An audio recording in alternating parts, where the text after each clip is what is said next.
Hi all, welcome to competitive cracker. ഞാൻ Akhila Vipin. SET എക്സാമിൻ്റെ date വന്നു.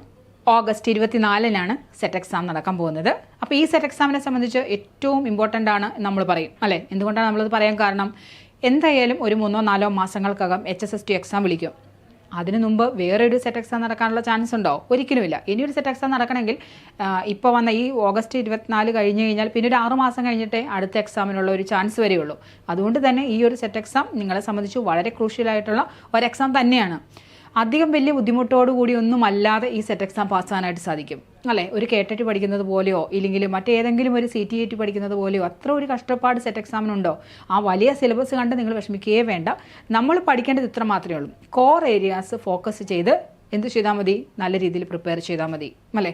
8 മൊഡ്യൂളുണ്ട്. ആ 8 മൊഡ്യൂളും കംപ്ലീറ്റ് ആയിട്ട് പഠിക്കണമെന്നൊന്നും ഞാൻ ഒരിക്കലും നിങ്ങളോട് പറഞ്ഞു തരില്ല. എല്ലാ മൊഡ്യൂൾസിൽ നിന്നും ക്വസ്റ്റ്യൻ ചോദിക്കും, അത് തീർച്ചയാണ്. പക്ഷേ നമുക്ക് വേണ്ടത് പാസ് മാർക്ക് മാത്രമാണ്. ആ പാസ് മാർക്കിലോട്ട് എത്താനായിട്ട് ചില ഏരിയാസിനെ നമുക്ക് ഒട്ടും അറിയില്ല എന്നുള്ള രീതിയിൽ നമ്മൾ എന്ത് ചെയ്യും? റിജക്റ്റ് ചെയ്തേക്കുക.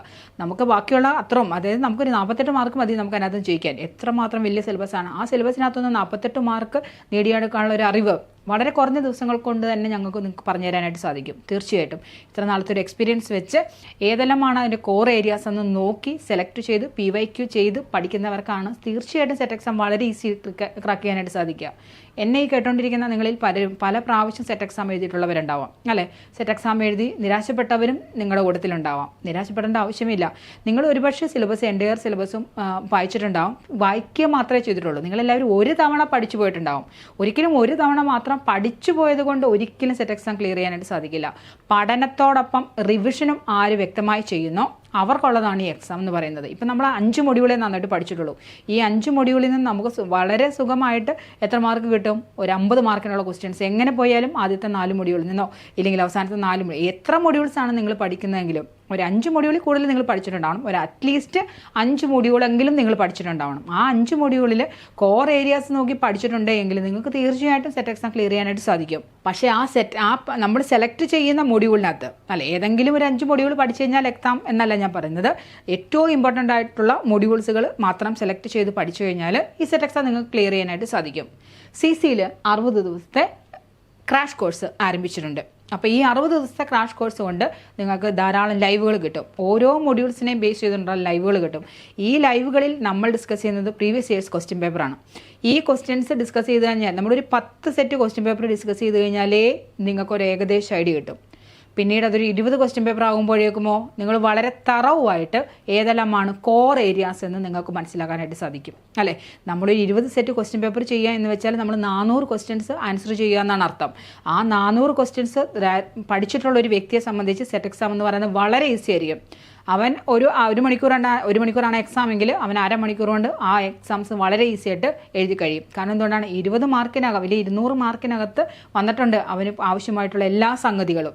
തീർച്ചയായിട്ടും PYQ ബേസ് ചെയ്തിട്ടുള്ള ലൈവ് ക്ലാസ്സുകൾ തന്നെയാണ് ഞങ്ങൾ നിങ്ങൾക്ക് തരുന്നത്. അതിനോടൊപ്പം റെക്കോർഡഡ് ക്ലാസ്സുകളുണ്ട്, PDF നോട്ട്സുകളുണ്ട്. ഇപ്പോൾ ഈ നോട്ട്സ് കിട്ടുക എന്ന് പറയുന്നതാണ് മറ്റൊരു വലിയൊരു ഘടകം എന്ന് പറയുന്നത് അല്ലേ. നിങ്ങളെ സംബന്ധിച്ച് ഈ നോട്ട്സ് എന്ന് പറയുന്നത്, നമ്മളിപ്പോൾ ഒരു MSc പഠിക്കുന്ന ഒരു കുട്ടിയാണെങ്കിൽ ഒരിക്കലും നമ്മൾ എല്ലാ ടെക്സ്റ്റുകളും മേടിച്ച് വെച്ചിട്ടല്ല നമ്മൾ MSc പാസ്സായത്. നമ്മൾ പല പ്രിൻറ്റിംഗ് നോട്ടുകളും ലെക്ചർ നോട്ടുകളും എഴുതിയിട്ടാണ് പാസ്സാകുന്നത്. പക്ഷേ ആ പഠിച്ച നോട്ടുകളെല്ലാം എത്രമാത്രം നിങ്ങളുടെ കയ്യിലുണ്ടാവും? അപ്പോൾ നോട്ടിൻ്റെ കാര്യം ഓർത്ത് നിങ്ങൾ വിഷമിക്കേണ്ട ആവശ്യമില്ല. ആ നോട്ടുകളെല്ലാം PDF നോട്ടുകളായിട്ട് ഞങ്ങൾ നിങ്ങൾക്ക് തരും. അതൊന്ന് വായിച്ചു പഠിക്കുക എന്ന് പറയുന്ന ഒരു കാര്യം മാത്രമേ നിങ്ങൾ ചെയ്യാനുള്ളൂ. ഒരു ദിവസം ഒരു 2 മണിക്കൂർ വെച്ച് സ്പെൻഡ് ചെയ്യാൻ നിങ്ങളെ കൊണ്ട് സാധിക്കില്ലേ? തീർച്ചയായിട്ടും സാധിക്കും. 24 മണിക്കൂറിനുള്ളിൽ അല്ലെങ്കിൽ 24 മണിക്കൂറിനകത്തെ 2 മണിക്കൂറാണ് നമ്മൾ ചോദിക്കുന്നത്. 1 മണിക്കൂറത്തെ ലൈവും 1 മണിക്കൂറത്തെ ക്ലാസ്സും അത് നിങ്ങൾക്ക് കിട്ടുവാണെങ്കിൽ, അല്ലെങ്കിൽ നിങ്ങളത് വേണ്ട രീതിയിൽ പ്രയോജനം ചെയ്യുവാണെങ്കിൽ ഉറപ്പായിട്ടും ഈ വരുന്ന സെറ്റ് എക്സാം നിങ്ങൾക്ക് ക്ലിയർ ചെയ്യാനായിട്ട് സാധിക്കും. അപ്പം എങ്ങനെയാണ് CCയിലെ ഈ 60 ദിവസത്തെ ഒരു സ്റ്റഡി സ്ട്രാറ്റജി ഇല്ലെങ്കിൽ എങ്ങനെയാണ് സ്റ്റഡി പ്ലാൻ എന്ന് നിങ്ങൾക്കൊന്ന് അറിയണ്ടേ? അപ്പോൾ നമുക്കത് എങ്ങനെയാണ് ആ സ്റ്റഡി പ്ലാൻ എന്ന് നോക്കിയാലോ. ഇതാണ് സെറ്റ് സുവോളജിയുടെ 60 ദിവസത്തെ സ്റ്റഡി പ്ലാൻ എന്ന് പറയുന്നത്. ഇതിനകത്ത് ഏത് ഡേയിൽ ഏത് യൂണിറ്റിലെ ഏത് മൊഡ്യൂളാണ് പഠിക്കേണ്ടതെന്ന് വളരെ വ്യക്തമായിട്ട് ഇതിനകത്ത് രേഖപ്പെടുത്തിയിട്ടുണ്ട്. നിങ്ങളെ സംബന്ധിച്ച് ഇപ്പോൾ മൊഡ്യൂൾ 1 ആണ് നിങ്ങൾ, യൂണിറ്റ് 1 ആണ് നിങ്ങൾ പഠിക്കാനിരിക്കുന്നതെന്ന് വിചാരിക്കുക. നമുക്ക് വേണമെങ്കിൽ ഒരു മാസം മുഴുവൻ വേണമെങ്കിൽ എന്ത് പഠിക്കാം? ഈ മൊഡ്യൂൾ പഠിക്കാം. കാരണം നമ്മൾ ഒരു പേപ്പറായിട്ട് MSc ഒരു പേപ്പറായിട്ട് പഠിച്ചതാണ് സിസ്റ്റമാറ്റിക്സ് അല്ലെങ്കിൽ ടാക്സോണമി എന്ന് പറയുന്നത്. പക്ഷെ അത്ര നേരം പഠിക്കാനുള്ള സമയമുണ്ടോ? വേണ്ട. അത് നമുക്ക് എത്ര ദിവസം കൊണ്ട് പഠിച്ചു തീർക്കാം?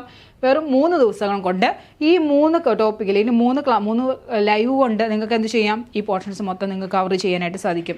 ഇനി നമ്മൾ പറയുന്ന ലൈവിലെ കാര്യങ്ങൾ നിങ്ങൾക്ക് കുറച്ചും കൂടി ഒരു ക്ലാരിറ്റി വേണം, ഇല്ലെങ്കിൽ കുറച്ചും കൂടി വിശദമായിട്ട് അത് കേൾക്കണം എന്ന് വിചാരിച്ചു. ഫോർ എക്സാമ്പിൾ, നമ്മൾ മോഡേൺ ട്രെൻഡ്സ് ഇൻ സുവോളജി ടാക്സോണമിയാണ് പഠിക്കുന്നത്. അപ്പോൾ നമുക്കൊരു ലൈവിൽ മാക്സിമം പോയിന്റ്സ് ഞങ്ങൾ പറഞ്ഞു. ഇനി നിങ്ങൾക്ക് കുറച്ചും കൂടെ ക്ലാരിഫിക്കേഷൻ അത് വേണമെന്നുണ്ടെങ്കിൽ നിങ്ങൾക്ക് എന്ത് ചെയ്യാം? തീർച്ചയായിട്ടും റെക്കോർഡഡ് ക്ലാസ് അവിടെയുണ്ട്. നിങ്ങൾക്ക് ആ റെക്കോർഡഡ് ക്ലാസ് കണ്ട് കുറച്ചും കൂടെ ക്ലാരിഫിക്കേഷൻ വരുത്താം. പിന്നെ പിറ്റേ ദിവസവും ആ സെയിം ടീച്ചർ തന്നെയായിരിക്കും നിങ്ങൾക്ക് ലൈവിൽ വരിക. ആ ലൈവിൽ വരുന്ന കാര്യങ്ങൾ അല്ലെങ്കിൽ എന്താണ് നിങ്ങൾക്ക് ഡൗട്ട് ഉള്ളതെന്ന് ആ ടീച്ചറിനോട് ചോദിച്ച് തന്നെ നിങ്ങൾക്ക് മനസ്സിലാക്കാം. അതായത് ഓരോ ലൈവുകളിൽ നിന്നും നിങ്ങൾക്ക് പഠിക്കാനുള്ള ഓരോ പോയിന്റ്സുകളും എന്ത് ചെയ്തിട്ടുണ്ട്? ഇവിടെ വളരെ വ്യക്തമായിട്ട് രേഖപ്പെടുത്തിയിട്ടുണ്ട്. അതിനനുസരിച്ച് നമുക്ക് എന്ത് ചെയ്യാം? നമ്മുടെ ഒരു ടൈം ടേബിളിനെ സെറ്റ് ചെയ്യാം. സ്വന്തമായിട്ട് പഠിക്കാൻ കഴിവുള്ളവർ തന്നെയാണ് നിങ്ങൾ, അല്ല എന്നൊരു തർക്കവുമില്ല. പക്ഷേ തീർച്ചയായിട്ടും നമ്മൾ എന്തുകൊണ്ടാണ് ഒരു ഇൻസ്റ്റിറ്റ്യൂഷനിൽ ചേർന്ന് പഠിക്കുന്നതെന്ന് വെച്ചാൽ, നമ്മൾ വെറുതെ പഠിക്കാണ്ടിരിക്കുന്ന സമയത്ത് നമ്മൾ പഠിക്കാൻ മാത്രമേ ഉള്ളൂ അല്ലേ? പഠിക്കുന്നതിനോടൊപ്പം എന്തുകൂടി വേണം? റിവിഷനും കൂടി വേണം. ഒരേ സമയം 2 മൊഡ്യൂൾസ്, ഇപ്പം നമ്മൾ ഒരു മൊഡ്യൂൾ പഠിച്ചു കഴിഞ്ഞു, ആ മൊഡ്യൂൾ ഞാൻ പഠിച്ചതാണല്ലോ എന്ന് വിചാരിച്ച് മാറ്റി വെക്കുന്നവൻ എന്ത് ചെയ്യില്ല? ഒരിക്കലും സെറ്റ് എക്സാം പാസ്സാവില്ല. അവൻ 2ാമത്തെ മൊഡ്യൂൾ പഠിക്കുന്നതിനോടൊപ്പം എന്തുകൂടി പഠിച്ചു വേണം? ഈ മൊഡ്യൂൾ 1ലുള്ള കാര്യങ്ങൾ കൂടി പഠിച്ചു വേണം. ആരാണോ പഠനവും റിവിഷനും ഒരുപോലെ ബാലൻസ് ചെയ്ത് പോകുന്നത് അവർക്കുള്ളതാണ് സെറ്റ് എക്സാം എന്ന് പറയുന്നത്. അവർക്കുള്ളതാണ് ഏതൊരു കോമ്പറ്റേറ്റീവ് എക്സാം. ഇപ്പോൾ സെറ്റ് എക്സാം എന്ന് മാത്രമല്ല, ഏതൊരു കോമ്പറ്റേറ്റീവ് എക്സാംസ് ആണെങ്കിലും ഇത് 2 അതായത് ഒരേപോലെ ബാലൻസ് ചെയ്ത് പോകേണ്ടവയാണ്. അതായത് പഠനവും റിവിഷനും ഒരേപോലെ ബാലൻസ് ചെയ്ത്. ഇനിയിപ്പോൾ റിവിഷൻ നമ്മൾ നടത്തിയെന്ന് വിചാരിച്ചോ, ആ റിവിഷൻ നടത്തിയ കാര്യങ്ങളെല്ലാം നമുക്കതൊന്ന് നമ്മുടെ നോളജ് ലെവൽ അല്ലെങ്കിൽ നമ്മുടെ നോളജ് ലെവൽ നമുക്ക് തന്നെ ഒന്ന് സെൽഫ് അനലൈസ് ചെയ്യണമെന്ന് വിചാരിച്ചോ.